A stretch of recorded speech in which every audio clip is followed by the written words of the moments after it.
and let's take a look at your Caribbean report for tonight.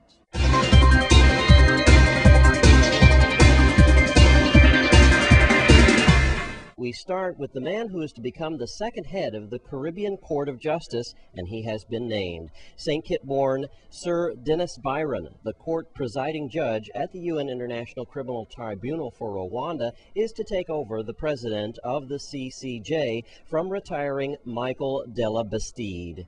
Sir Dennis is a former Chief Justice of the Eastern Caribbean Supreme Court.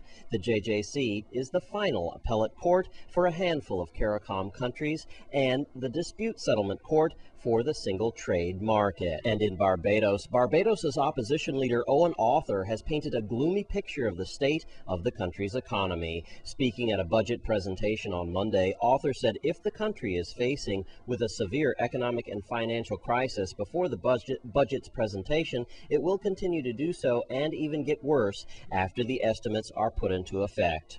Arthur went on to say that while Barbadians' economy continues to deteriorate, other Caribbean countries facing the same situation are finding its way to consolidate and improve their situation.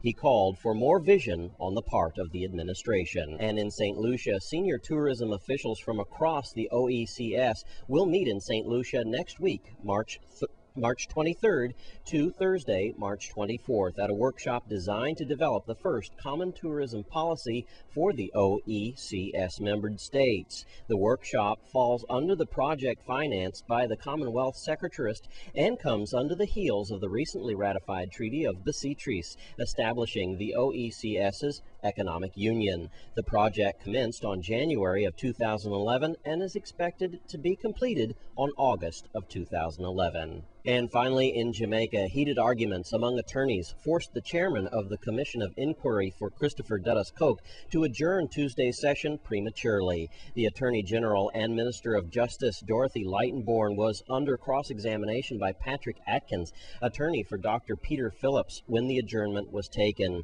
The Jamaican Observer reported that there are more suggestions that Lightenborn acted corruptly in dealing with the coke extraction, but Lightenborn testifies and maintains that there were no corruption in the handling of the matter.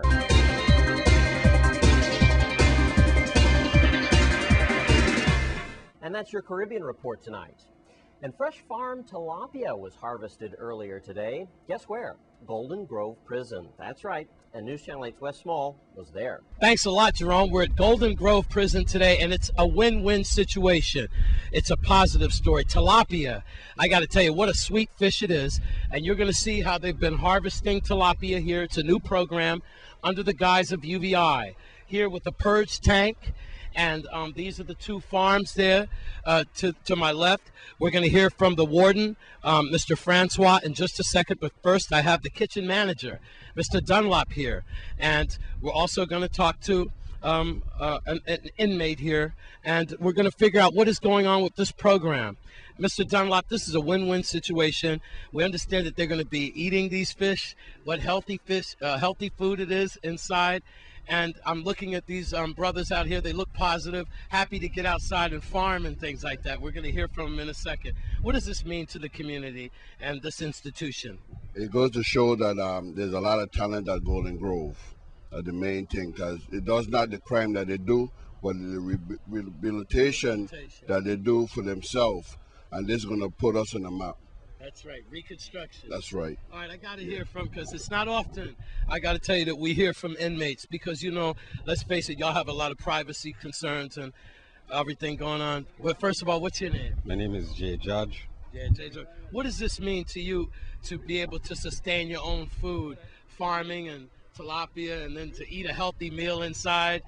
Well, it's very good to produce my own meal, but even though it's not like my own meal, but it's corrections own meal, but it's very good to be out here harvesting the fish, them taking care of some, doing something positive for my time, you know. Right, and isn't it? It's exciting that you guys are going to be putting this on the market. Yeah, we're going to. So we could come buy some of this delicious fish.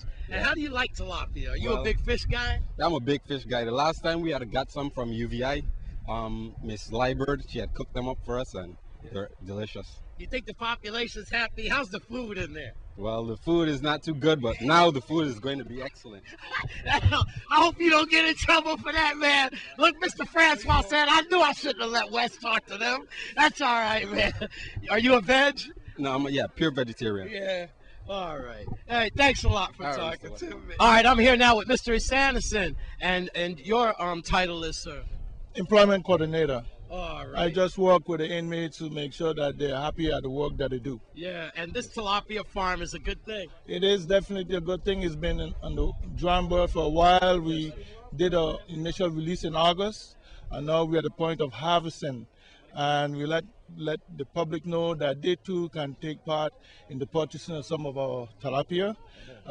We'll let them know how and when it will become available, but it will be there on the market pretty soon. Thank you very much. I really appreciate that. What other jobs are y'all working? I guess the construction industry and cleanups and more farming as well. Yeah, you guys are really working with UVI. Okay, we have a whole lot of farming. There's the bee project, there's the agricultural farming, there's the animal husbandry, now the tilapia in the farming catalog. But we also have a lot of other industries, carpentry, mechanics, maintenance, the kitchen staff.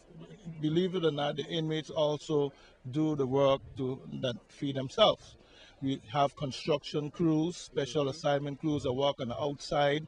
There's an array of work. It's a work industry in the prison. And though the issues that may come up from time to time, it's always a pleasure working with the inmates. Thank you very much. This is a win-win situation. Thank you. All right, Warden Keith Francois, I have to tell you something. It's not often that the media gets privy, to talk to some of your inmates and to get an inside look at what happens here. It's not all bad in this institution. This is a very positive situation, and we want to thank you for inviting the media down here. We hope that y'all will open up some more, as of course, as your time allows and so forth, because this is a good thing in the community now, because see some of their family, unfortunately in this situation, but still saying, hey, at least they're trying to do something better with their lives. That's right, Mr. West. The perception of the public and Golden Grove is really a negative thing. As you could see, there's a positive thing happening here in Golden Grove, okay? These fish here was placed in this tank in August of last year, and here we're now reaping. You're reaping it. Okay. And look, these guys are getting in here and they pull it out more and more. Yes, as you could see. But I want the public to know that these same fishes here is going to be served on the line in the kitchen. And there's a lot of positive things taking place in Golden Grove. And when are these going to be ready for the market? We're looking at probably the end of the month, where the public will be able to purchase the fish. All right. Okay. But again, we have a lot of positive things taking place in Golden Grove. Like we have carpentry. If you have cabinets that you need fixed, we fix them in here. Good. We have upholstery. Okay, if your car need to be fixed, we could do upholstery of your car right in here in Golden Grove. A lot of positive things taking place. Thank you, Warden Francois. And everyone here, thank you very much. Wow, I'm getting wet up by the tilapia. But it's a good story, isn't it? We're at Golden Grove, and I got to tell you, this is a win-win situation. Makes this reporter feel good. I know it makes you too feel good. Stay tuned, and if you need work done, please contact this institution, and let's find out when we could taste some of this delicious tilapia. I need a wetsuit. I'm Wes Small for News Channel 8. Well, that looks like some tasty tilapia. And when we come back from this break, the Women's Empowerment Workshop is going on. We'll give you an update.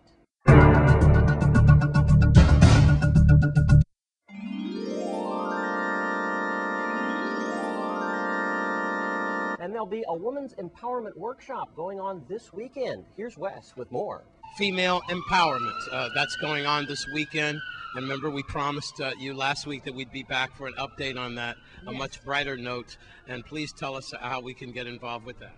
Well, the Women and Girls on the Move, It's Our Time conference is starting this Saturday on St. Croix. We've had excellent registration from our young people. We were very surprised. We are expecting them to come out in good numbers. Adults are welcome, and we need to let them know that. We have a special track for those adults who may be feeling quite challenged right now in what's going on in their lives and need some extra encouragement or some support or some information about how to take better charge of their lives. We want to encourage people to meet their goals, to do all the things that they can do in order to be the best people that they can. And so we're asking them to come out. Our conference in St. Croix is at UVI Great Hall. Please register by calling 719-0144. In St. Thomas, it's going to be at Wynwood Passage on Saturday the 26th of March, and the times are 8 to 4:15. We are asking people, again, call and register to attend this conference. And we're delighted to know that young people are interested. They want to know more about protecting themselves. They want to know more about how they can reach their future goals. And we're right behind them with this. We want everyone to do the best they can with what resources they have here in the territory, be the best people that they can be, because the contribution that they're going to make to our community is tremendous. And maybe that'll stop some of all of this violence in the community if people are doing more to take care of themselves. Thank you very much. Lynn Spencer, Executive Director for DVSAC, Female Empowerment. We hope you will get involved with that, and that is going on this weekend. Thank you very much. In front of DVSAC and Baron Spot, I'm Wes Small for News Channel 8.